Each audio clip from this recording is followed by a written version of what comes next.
Everyone, নমস্কার, শুভ সকাল সকলকে। আশা করি সকলে খুব ভালো আছেন আর সুস্থ আছেন আর পড়াশোনাও খুব ভালো চলছে। আর যারা যারা বলছো যে দাদা তুমি ডাব্লিউপি আর কেপির জন্য কি কি বই পড়ছো, বা ডাব্লিউপি আর কেপির জন্য যারা নিউ অ্যাসপিরেন্ট আছে তাদের কি কি বই পড়া দরকার, তাদের জন্য ছোট্ট একটা বুক লিস্ট করে দাও। আর আজকের ভিডিওটা তাদের জন্য। তোমরা সকলেই জানো যে ডাব্লিউপিতে এখন একটাই এক্সাম, আর কলকাতা পুলিশে দুটো, যেমন আগের মতনই প্রিলিমস প্লাস মেন। আর যেহেতু দুটো পরীক্ষার মেন এই মার্ক ডিভিশন সমান থাকে, ইংলিশ 10, জিকে 25, অঙ্ক 25 আর জিআই 25, তাই এই চারটি সেকশনের জন্য আমি কি কি বই পড়ি সেগুলোই শেয়ার করবো আজ তোমার সাথে। আর এই সব বইগুলো শুধু ডাব্লিউপি ও কেপি ছাড়াও SSC GD, food SI, MTS crack করা যাবে। এছাড়াও পিএসসি ক্লার্কশিপ ও মিসলেনিয়াসের প্রিলিমস ক্র্যাক করা যাবে। তবে বুক লিস্ট শেয়ার করার আগে কিছু কথা বলতে চাই যেগুলো নিউ অ্যাসপিরেন্টের জন্য খুবই ইম্পর্টেন্ট। নতুন যারা প্রিপারেশান শুরু করছো তারা প্রথম খুব কনফিউজ থাকো যে কোন বইটা পড়বো আর কোন বইটা পড়বো না। তারপর তারা বিভিন্ন স্যার বা এই ফিল্ডে যারা অনেক বছর ধরে আছে তাদের থেকে সাজেশান নিতে থাকো, বিভিন্ন জায়গায় বিভিন্ন বই খুঁজে থাকো। আর এখন বাজারে বিভিন্ন বইও অ্যাভেলেবেল আছে। একজনকে জিজ্ঞাসা করলে একজন এক ধরনের বই সাজেস্ট করে। সেইভাবে যে বইটা পড়ে সফল হয়েছে বা যে বইটা পড়ে প্রিপারেশান নিচ্ছে সে তোমাকে সেই বইটাই সাজেস্ট করবে। ফলে যারা নতুন আছো একই সেকশনের ওপর 3-4 রকম বই কিনে ফেলো। ফলে এই 3-4 রকম বই পড়তে গিয়ে অনেক কিছু বাদ পড়ে যায়। যেহেতু আমাদের ফর্ম ফিল আপের পর এক্সামটা একটা নির্দিষ্ট টাইম পরে হয়, আর তাই সব বইগুলো ওই টাইমের মধ্যে কমপ্লিট করে হয়ে ওঠে না। একটা সেকশানে 5-6টা বই পড়ার থেকে ভালো একটা বই কিনে সেটাকে বারবার রিভিশন দেওয়া। এর ফলে যে সুবিধাটা হয়, প্রথম বই পড়ার সময় যে কোশ্চেনগুলো বাদ পড়ে যায় সেটা রিভিশন দিলে সেগুলো আবার হয়ে যায়। আর আমরা বাজার চলতি অনেক বই কিনে ফেলি আর ওই নির্দিষ্ট টাইমের মধ্যে সব কমপ্লিট করে উঠতে পারি না, আর সবগুলো কমপ্লিট না করে পরীক্ষা দিতে চলে যায়, যেটা আমাদের প্রিপারেশনের জন্য একদম ভালো না। তাই সকলকে বলবো যে 4-5 ধরনের বই না কিনে একটা বই কিনে সেটাকে বারবার রিভিশন দিতে থাকো, সেটা সবার জন্য খুবই উপকৃত হবে। প্রথমে আসি ইংলিশের কথায়।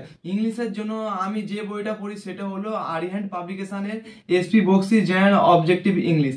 আর অনেকেই বলে নাকি এসপি বক্সির বইয়ের থেকে নাকি ব্ল্যাক বুকটাও খুব ভালো, তবে ব্ল্যাক বুকটা আমি কখনো পড়িনি, আমি এসপি বক্সিটাই পড়ি। এটাও যথেষ্ট ভালো বই ডাব্লিউকেপির জন্য।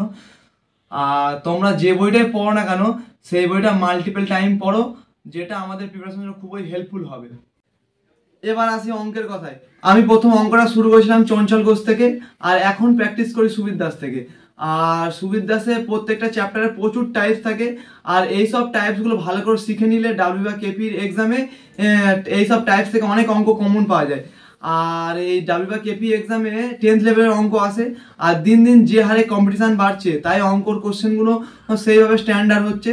আর কেউ যদি একটু হার্ড লেভেলে প্র্যাকটিস করতে চাও তাহলে রাকেশ যাদব স্যার বা আরএস আগরওয়াল স্যারের বইগুলো ট্রাই করতে পারো।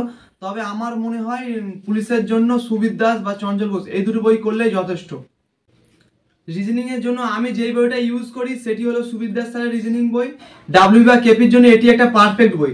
তবে অনেকে সুবির দাস স্যারের বই ছাড়াও আরএস আগরওয়ালের ভার্বাল এবং নন ভার্বাল রিজনিংটা ব্যবহার করো। তবে প্রত্যেকেই বলো যেই বইটা ইউজ করো না কেন ভালো করে প্রথম চ্যাপ্টার ধরে রিজনিংটা প্রথম শেখো, তারপর রিজনিং এর উপর কোনো প্র্যাকটিস সেট ধরে বা ইউটিউব ধরে প্র্যাকটিস করো, তাহলে তুমি রিজনিংটা খুব ভালো শিখে যাবে। সব শেষে এবার আসি জিকের কথায়। জিকে হলো একটা মহাসমুদ্র, যতই পড়ো ততই কম মনে হবে। তাই জিকেটা খুব ভালো করে পড়াশোনা করতে হবে আর বারবার রিভিশনও দিতে হবে। প্রথমে যে বইটা আমি পড়ি সেটি হলো রেলওয়ে চ্যালেঞ্জার। বইটা ডাব্লিউ বা কেপির জন্য বা রাজ্য অন্নপরীক্ষার জন্য খুবই হেল্পফুল একটা বই। যদিও বইটা রেলের এক্সামের জন্য বের করা হয়েছিল, তবে এটা পুলিশের এক্সামের জন্য খুব ভালো একটা বই। বইটিতে জেনারেল স্টাডিজ, অঙ্ক, রিজনিং এই 3টি পার্ট আছে, আর প্রিভিয়াস ইয়ার কোশ্চেনও আছে, আর শেষে 10টা মক টেস্ট আছে। আর যেহেতু ডাব্লিউবি বা কেপির জন্য প্রিপারেশান নিচ্ছি তাই রেলওয়ে চ্যালেঞ্জার ছাড়াও ক্র্যাক পুলিশ সার্ভিস ইউজ করি। আর বইটিতে খুব বেশি ডিটেলসে দেওয়া নেই, যেগুলো একদম ইম্পর্টেন্ট পয়েন্ট সেইগুলোই দেওয়া আছে। আর তোমরা যদি আরও ডিটেলসে পড়তে চাও তাহলে তরুণ গোয়েল পড়তে পারো, বা ক্র্যাক ডাব্লিউএস বা ছায়া ডাব্লিউএস চ্যালেঞ্জার পড়তে পারো, বা নিতিন সিংহানিয়ার একটা বেঙ্গলি ভার্সনের বই আছে ওটাও পড়তে পারো। এছাড়াও প্রত্যেক সাবজেক্টের জন্য আলাদা আলাদা বই আছে, সেই সব বইগুলো ইউজ করতে পারো। তবে আমার মনে হয় ডাব্লিউ বা কেপির জন্য ক্র্যাক পুলিশ সার্ভিস আর রেলওয়ে চ্যালেঞ্জার এই দুটোই এনাফ। আর অনেকেই প্রথমবার কোনো বইয়ের কোনো টপিক পড়তে গেলে অনেক প্রবলেম হয়, তাদের জন্য আমার ছোট্ট একটা সাজেশান হলো, তারা প্রথমে ইউটিউবে গিয়ে কোনো টপিক ধরে যে কোনো স্যারের একটা ভিডিও দেখে তারপর সেই চ্যাপ্টারটা বই দেখে কমপ্লিট করলে তোমার জিকেটা খুব স্ট্রং হবে। আর এই ছিল আমার বুক লিস্ট। আমি কোন কোন সেকশনের জন্য কোন কোন বই পড়ি খুব ডিটেলসে শেয়ার করলাম তোমাদের সাথে। এরপরও যদি কারোর কিছু জানার থাকে বা জিজ্ঞাসা করা থাকে তাহলে কমেন্ট সেকশনে জানাতে পারো। আর আজকের ভিডিওটা এই পর্যন্ত। সকলে খুব ভালো থেকো আর পড়াশোনা করতে থাকো।